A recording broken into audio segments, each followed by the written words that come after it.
আচ্ছা কোনছে আল্লাহ বড় না মানুষ বড়?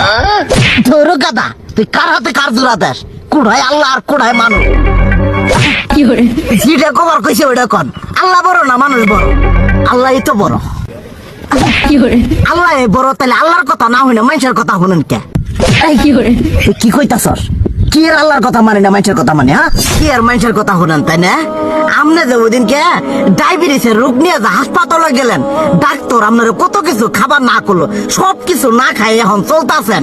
তাহলে আল্লাহ যে আপনারে কইছে যে হারাম খাবার না, সুদ খাবার না, কই আপনি তো কাম কাজ বাদ দিয়ে এলাকার মধ্যে টাকা পয়সা না গায়ে খালি ওইলে দিয়েই খান। নিজেরা টিয়াও হালাল ভাবে কামাই করেন না, ওই সুদ তো না কয়টা টিয়া করে লাভ আহে ওইলে দিয়ে দিয়ে চলেন আর পেট বড় বানাইছেন।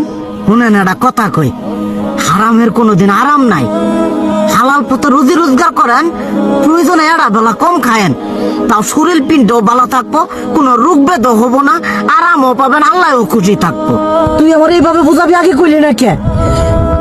আসলে এই বিষয়টা তো আমি কখনো মাথায় এইভাবে নিইনি যে আমাদের কখনো ডাক্তার নিষেধ করলে ঠিকই আমরা নিষেধ মানি, কিন্তু উপর আলাদা কত কিছু নিষেধ করে দিয়ে সেটা মানি না।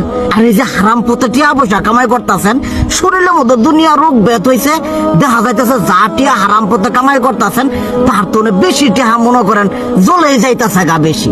আজকের পর থেকে আমি আর এই হারাম সুদ খামো না, আমি হালাল পথে চলবো, হালাল টাকা পয়সা ইনকাম করবো।